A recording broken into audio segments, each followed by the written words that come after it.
ឥឡូវនេះយើងបន្តមេរៀនទាក់ទងទៅនឹង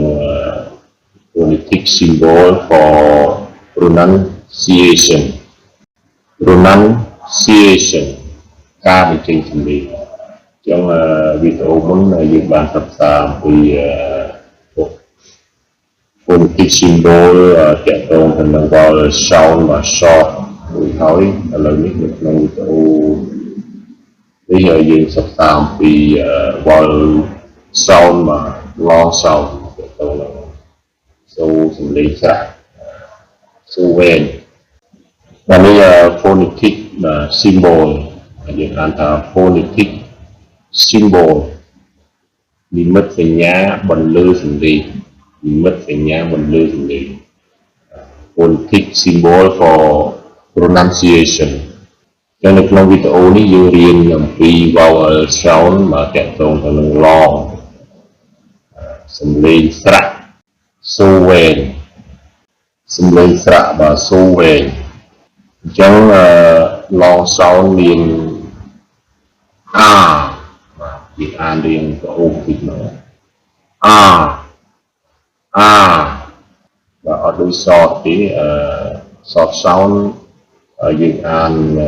រៀងសំឡេងកាត់ខ្លីបាទអញ្ចឹង long sound នេះយើងរៀងប្អូន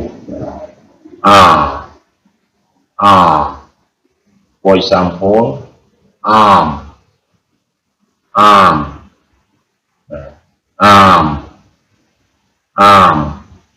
ប្រែថាដៃបើអញ្ចឹងខ្ញុំបញ្ជាក់ឡើងវិញនៅក្នុងភាសាអង់គ្លេសពាក្យមួយវាផ្សំពីព្យញ្ជនៈនិងស្រៈដែលជាទូទៅបែបហ្នឹងគឺដូចពាក្យ arm បាទវាមាន letter A R ហើយនឹង M អញ្ចឹង A នេះគឺជាស្រៈពីក្របសិក្សារួចមកហើយស្រៈនៅក្នុងភាសាអង់គ្លេសមានចំនួន5 vowel គឺ A E I O U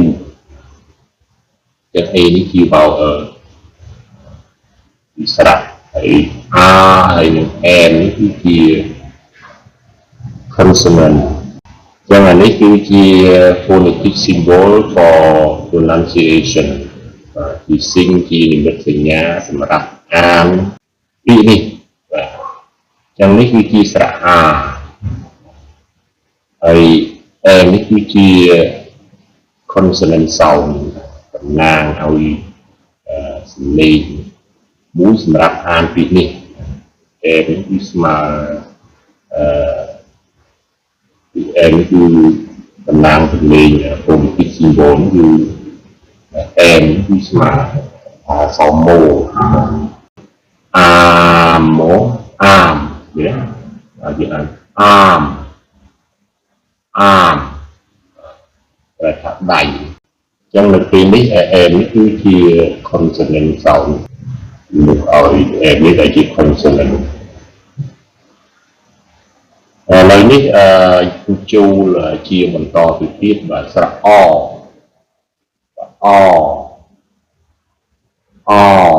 បាទ for example short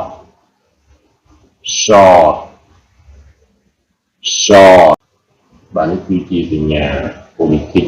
ស្មើនឹងអក្សរ short ឡើងសំឡេងអានលេខ consonant គឺ SH short តែថាខ្លីហើយបន្តទៅទៀតបាទស្រៈអ៊ូ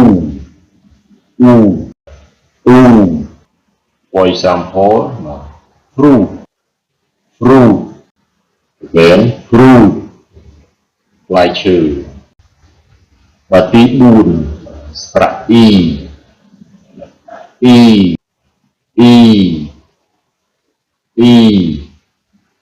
for example green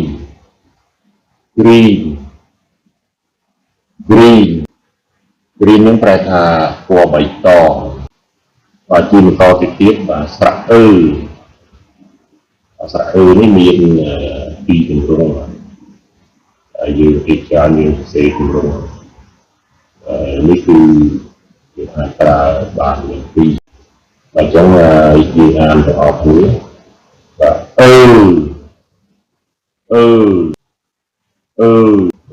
voice sample girl chẳng chi như mà xong có girl mà xong nổ thì trong mình chỉ như ở như là có chỉ sát maiនៅវិនិច្ឆ័យសម្រាប់អានេះ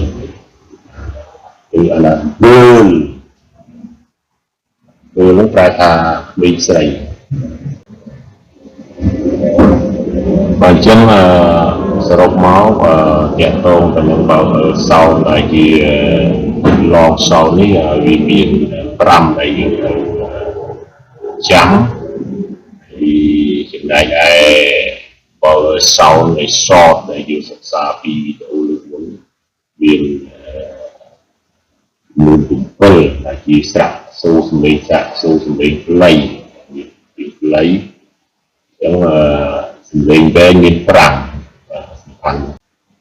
បាទអញ្ចឹងនៅក្នុងវីដេអូនេះបាទមានប៉ុណ្្នឹងទេសូមរងចាំទស្សនាមេរៀនបន្តទៅទៀតនៅវីដេអូនេះក្រោយសិក្សាទាក់ទងទៅនឹង phonetic symbol នេះជាបន្តទៀត